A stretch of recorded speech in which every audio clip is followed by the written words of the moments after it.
survivors called the war Judgment Day. They lived only to face a new nightmare. The war against the machines. I think Hollywood has managed to inoculate the general public against this question. The idea of machines that will take over the world. Open the pod bay doors, Hal. I'm sorry, Dave. I'm afraid I can't do that. Hal? We've cried wolf enough times. Hal? The public has stopped paying attention because it feels like science fiction. Even sitting here talking about it right now, it feels a little bit silly, a little bit like, oh, this is an artifact of some cheeseball movie. The Whopper spends all its time thinking about World War III. But it's not. You said that artificial intelligence is the fundamental existential risk facing civilization. Did I get that close enough? In my opinion, it is the biggest risk that we face as a civilization is artificial intelligence. And so, to a group of leaders, what would you advise that we should, how should we be addressing something that's such a large landscape and yet obviously so important? I think that one of the roles of government is to ensure the public good, and to that dangers to the public are addressed. So that hence the regulatory thing. I think the first order of business would be to try to learn as much as possible. To understand the nature of the issues, to look closely at the progress that is being made and the remarkable achievements of artificial intelligence. Last year, Go, which is quite a difficult game to beat, that people thought would never be beaten with by a computer, that a computer would either never beat the best human player or that it was 20 years away. And last year, AlphaGo, which was done by DeepMind, which is a kind of a Google subsidiary, absolutely crushed the world's best player. And now I can play the top 50 simultaneously and crush them all. So, just like that pace of progress is remarkable. And you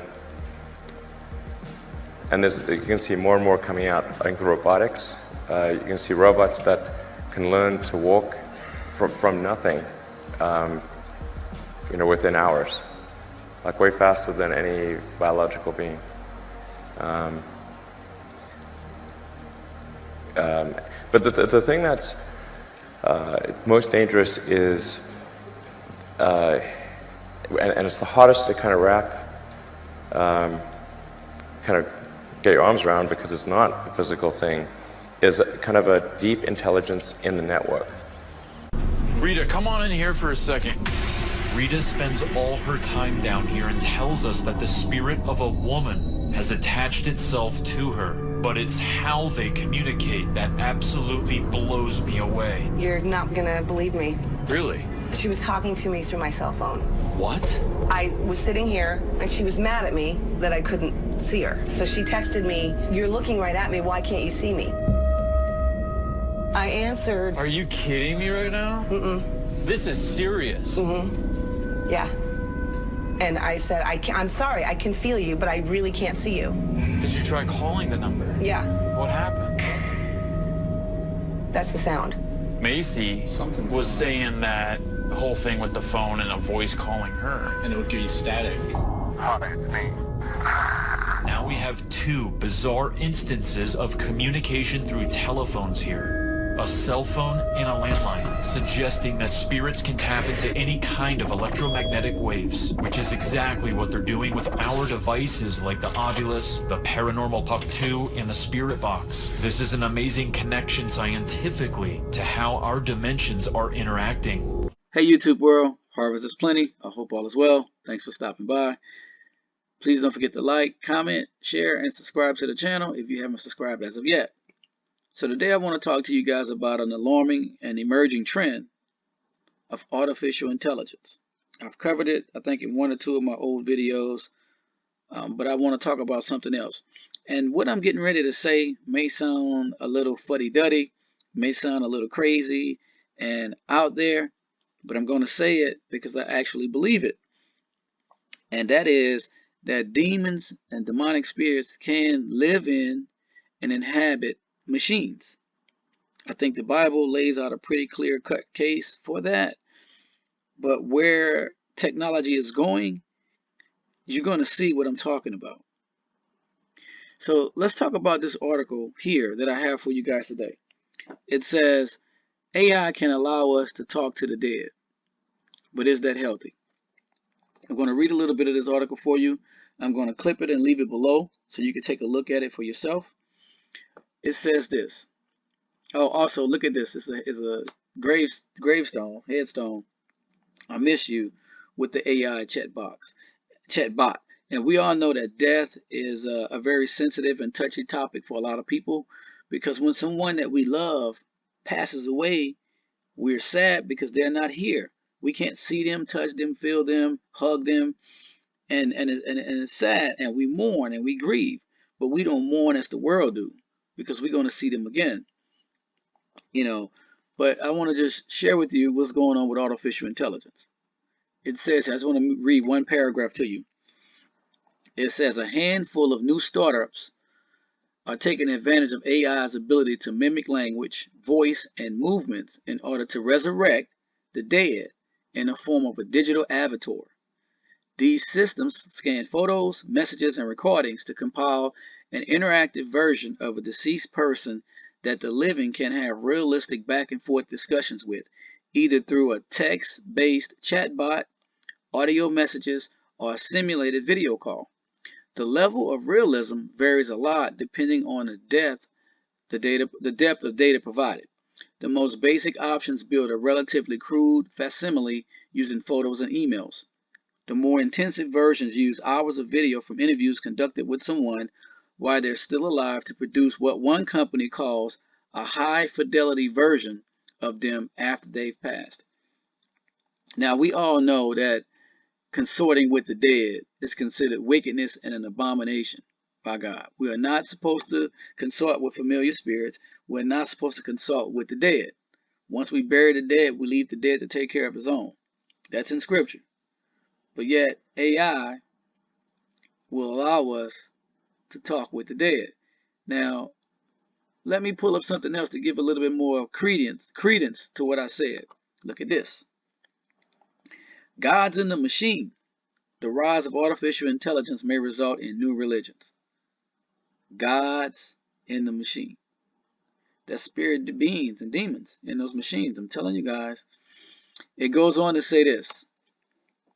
We are about to witness the birth of a new kind of religion. In the next few years, or perhaps even months, we will see the emergence of sects devoted to the worship of artificial intelligence. The latest generation of AI-powered chatbots trained on large language models have left their early users awestruck and sometimes terrified by their power. These are the same sublime emotions that lie at the heart of our experience of the divine. People already seek religious meanings from very diverse sources. There are, for instance, multiple religions that worship extraterrestrials or their teachings. As these chatbots come to be used by billions of people, it is inevitable that some of these users will see the AIs as higher beings. We must prepare for the implications. Wow. Do you guys understand what they're saying? There are already churches called AI churches that are out there, and people go in these churches and they worship a machine. Now I want to go to scripture. It had me thinking about something, right? Book of Revelations, Revelations 13:15. King James Version is on the screen in front of you. It said, and he had power to give life unto the image of the beast, that the image of the beast should both speak and cause that as many as would not worship the image of the beast should be killed. Could that be talking about an AI machine that John the Revelator saw way out in the future, back in the day? The image of the beast, and the image of the beast have the ability to speak? I don't know. You know,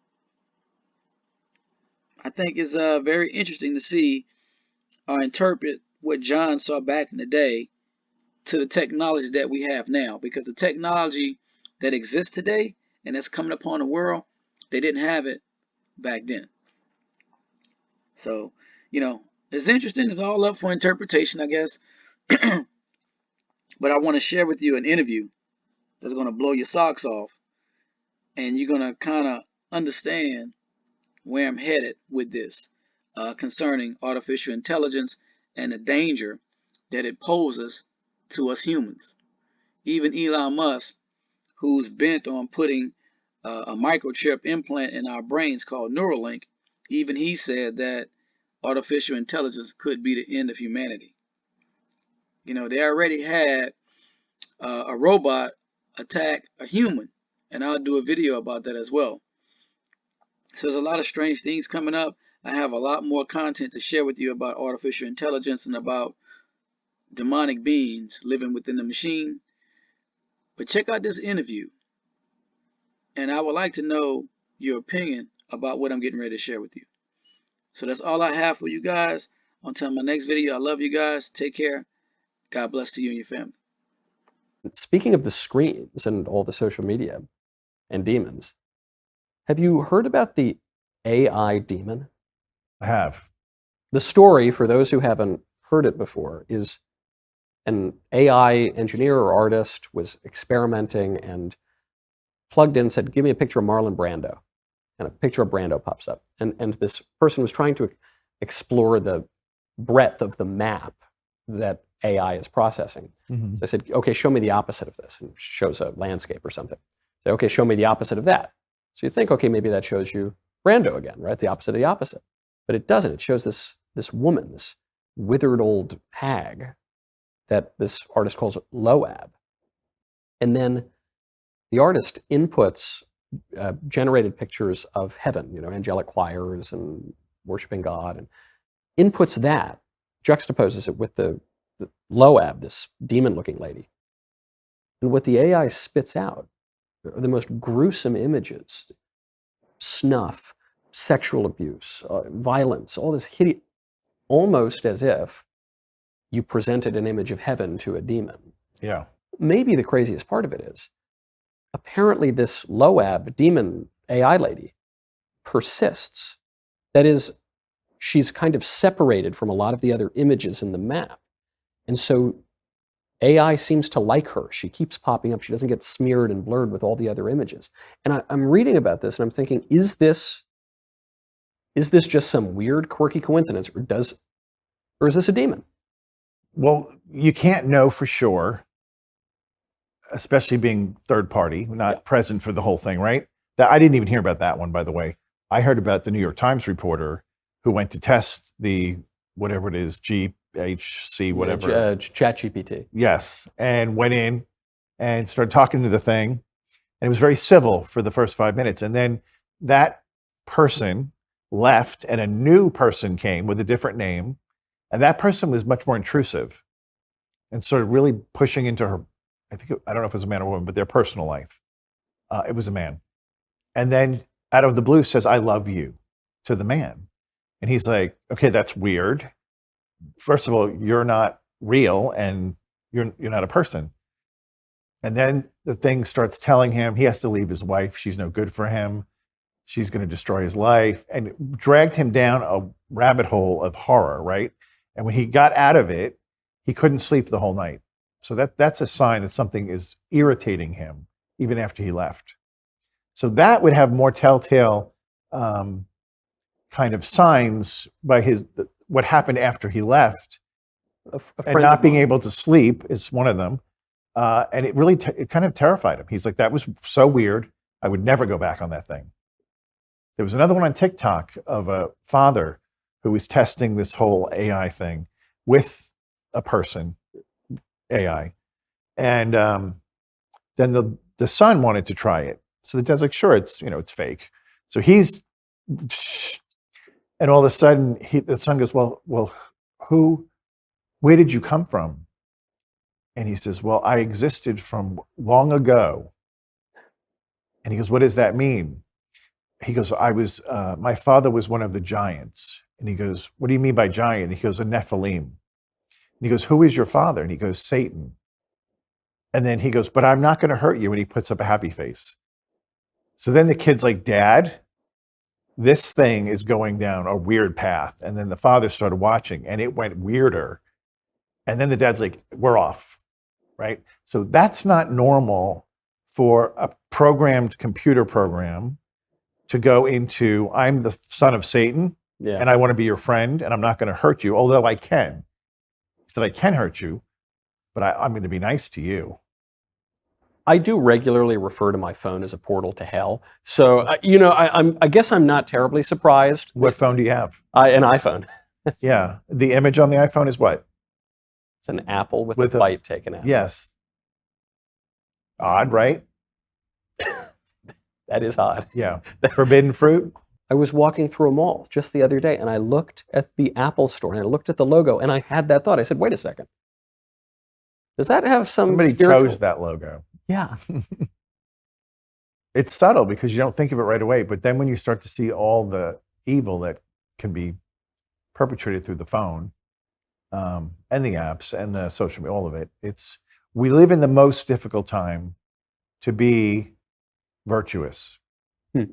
So 100 years ago even, they didn't have to contend with any of this stuff. None of it.